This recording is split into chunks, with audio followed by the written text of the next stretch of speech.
Welcome back, guys and girls. So let's play The Legend of Heroes. Leisten Fortress.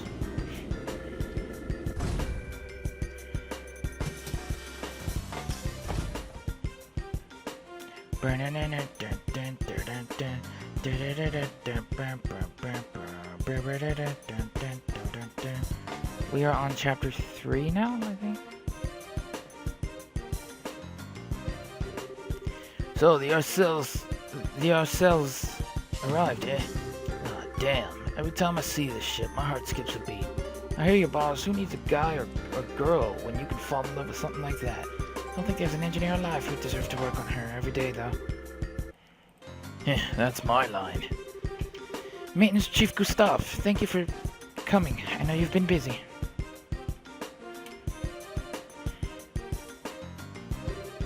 Hey, Sid. Wasn't expecting you to come meet us. I thought you'd moved up in the world and left behind your job as garrison commander. Well, I have. I'm intending to leave aboard a patrol ship with my men later on. Until then, however, I'm free, so I thought I may as well come and greet you. Huh. Well, good luck with the patrol, at least. Oh yeah, wasn't there an earthquake around here a bit ago? You didn't let anything happen to the Ladybird, did you? No. The Arcel was in the air during the earthquake. The earthquake caused little damage in general, in fact. We were prepared in advance for it. Our facilities should still be perfect for your needs. Good to hear. Anyhow, we'd love to get down to work, but I'm wondering, where are all the Royal Guard folks? Here, let me show you. We should be just in time for a bit of a shout. Huh?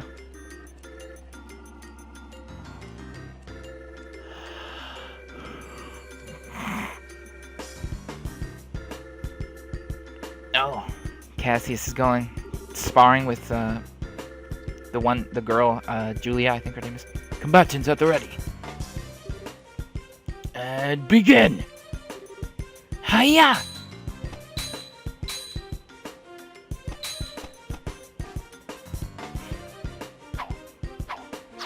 Oh.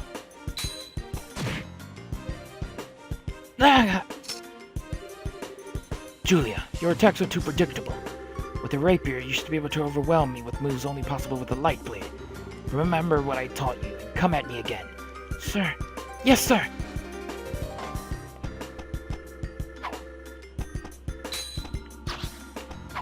Ow. Get him, Julia.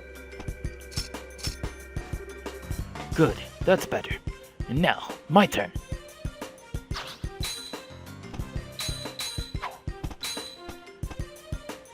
Stand your ground, Julia. Ow. Ooh. Ugh. Defense is the same way. Build an image of the flow of battle in your mind, offense and defense, and use it to predict the foe's movements. Sir. Hiya!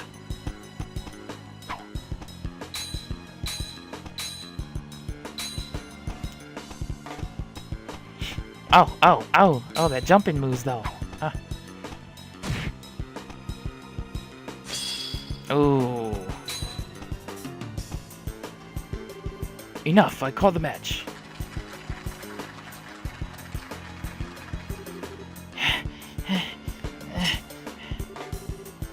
Not a whit less than I expected. I only taught you the barest of basics all those years ago. But you've come far on your own, Julia. Well done. No, sir. My performance was shameful. I could not best you. Don't disparage yourself, Schwartz. That was a fairly impressive display. But, General... Remember who you're fighting, Captain. I've yet to meet a man or a woman who can match blades with Cassius without having their swords swept from their hands in a few strokes. You did very well for yourself. I see why Cassius and Her Majesty place such stock in you. Thank you, sir. Still, a chance to practice like this doesn't come up very often. I'd like to continue until I'm truly unable to fight, if you don't mind. Good. Well, Cassius, up for risking a skewering again?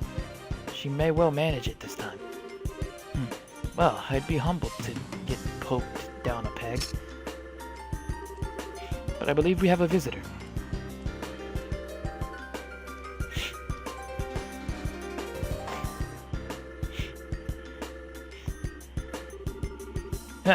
Dang, that wasn't one heck of a show. Well fought, both of you. Captain Schwartz, That was very impressive. Lieutenant Colonel Sid.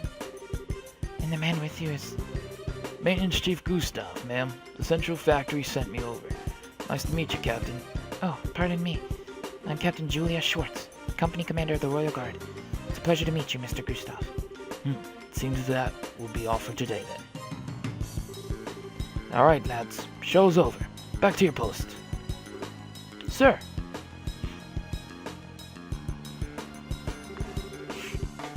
So, mind showing me to the Arcells' engine room? I'd like to get an idea of how we're going to attack this. Certainly. Follow me. You'll have to excuse me, General Morgan, General Bright. General, thank you very much for your guidance. Not at all. These old bones needed a workout anyway.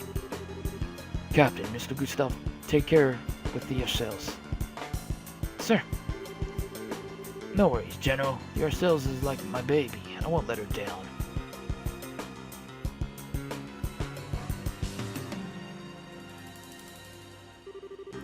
Captain Schwartz has gotten quite impressive, I swear. She's even better than when I saw her last. Yes, she's come a long way very quickly. Even now, she's only a step or two below you and Richard, Sid. And she can only grow. Indeed. Watching youth on display like that gives me back a bit of my old drive. Cassius, how about it? I'll give you a skiroing later if you're up for it. Morgan, I'm not sure it'd be the best idea at your age. Besides, I heard you did quite well for yourself at last year's tournament in Gransa. You have to let the young folks have their moment occasionally. What do you think I gave you command? If you can say that, how about you stop complaining and do your job? Ouch, put my foot right into that hornet's nest. Speaking of a hornet's nest, Lieutenant Colonel, I believe you'll be assigned to the guard patrol?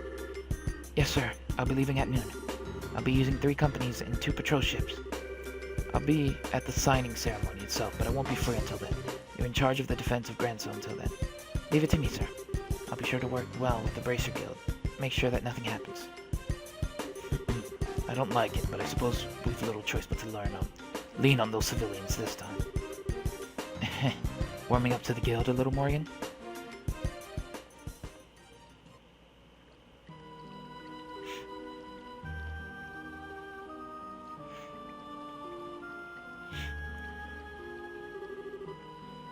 Watchtowers, orbital sensors, a mined harbor, and gun emplacements covering all approaches. Perfect defense in every way. If that's the way you want to play, Cassius Bright, I'll just have to change the rules of the game a little as suggested. Sir, just wait a little bit longer. Your freedom is coming soon, Colonel, I promise. Oh no. Chapter 3, The Mad Tea Party.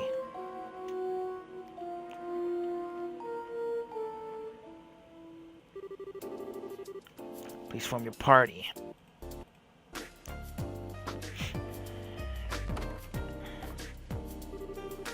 Okay, next stop, Gransa.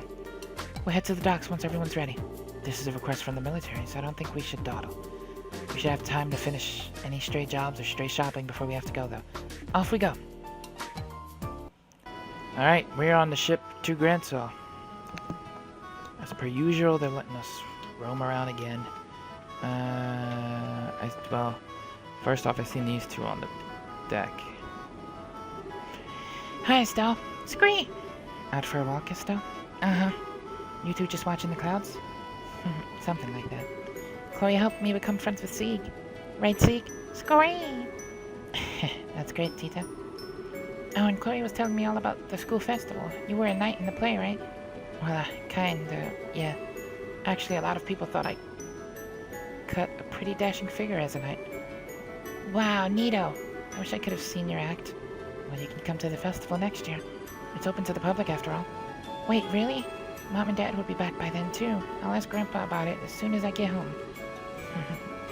Well, if we do that, we'll have to get Estelle on stage again next year. I think I'll just leave my thanks. Say, that reminds me, Tita. Your mom and dad are out of the country working, right? Yeah. They're helping to establish orbital technologies in places that don't have it yet. They've been gone for 2 years. Wow. That is a long time. I hope they write you letters or something at least. Yeah, once every month. I wrote about you last time, Estelle, and in the reply they said to give you their regards. Oh, that's sweet of them. So what kind of people are your parents, Tita? Is your mom like you, or I bet she is. Like me? I don't think so. Mom's got a really powerful personality. She and Grandpa kinda end up fighting and wrestling a lot over stuff. Wrestling? Well, she certainly sounds energetic. But they usually get along really well. Dad says their fighting is just a way to express their love. Well, okay. So what's your dad like then? He's not like Mom at all. He's sort of quiet and reliable, I guess. He was abrasive until about 10 years ago. Wait, seriously? He told me once that he got hurt doing something and became an engineer afterwards. Mom said he was really famous, though. Okay. They sound great. I'd love to meet them when they get back. Yeah, when they do, come over to play and I'll introduce you. Oh, Chloe, you too. I'd love to. Thank you, Tita. It's great. Oh, you can come too, Sieg. It's great.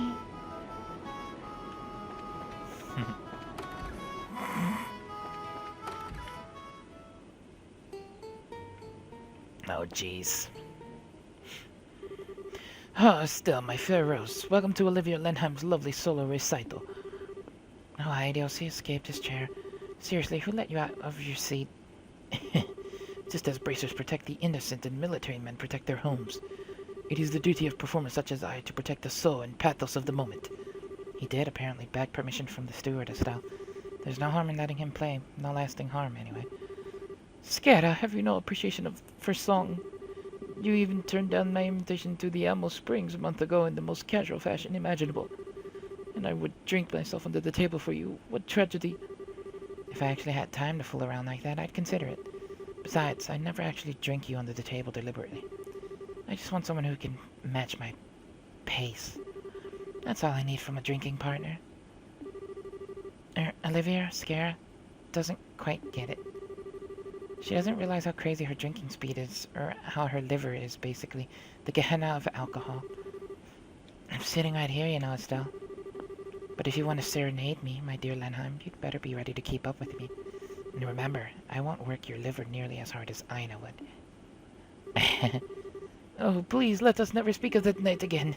The memories alone make my heart quail. I bet they do. Just what the heck? You know, I don't actually want to know. That's funny. Alright, now we just gotta go see Zane. Which I assume is, I want to say he's sitting in his seat, but,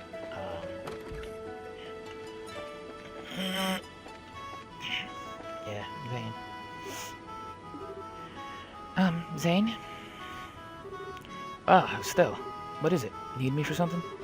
Oh, not really. It's just, you kind of looked like you were lost in thought. Yes. Just remembering the past a bit is all. With that sunglasses wolf guy, right? Yeah. We last met 6 years ago at first. It felt like longer, but it hasn't been that long, you know? I guess not. So that man was your senior at your, dojo, right? What kind of martial artist is he anyway? Well, simply put, he's a natural. His reflexes are perfect, and his sense of battle is keen. When I knew him, he kept himself in perfect shape, and it looks like that's still true today. And on top of all that, he knows how to utilize his chi exactly. In every sense, he is a cut above the normal man. Yeah, his moves, I've never seen anything like that. I think he might even be faster and stronger in some ways than that Lawrence guy, and that's scary. I think you might be right. When we were students, I admired that strength of his, envied it even. At least I did until 6 years ago when he killed our mentor and master of the dojo, Ryuga. What? He killed his own... Sorry. I'm getting ahead of it. They both agreed to the fight. Mine. Master Ryuga had long been aware of the darkness in Walter's heart. He'd grown drunk on his own power and hungered for still more. Master constantly rebuked him for his actions and reminded him what the proper heart of a martial artist is supposed to be. The living fist of the Taito style that seeks to perfect oneself through the medium of honorable combat. The living fist, huh? That has a neat ring to it.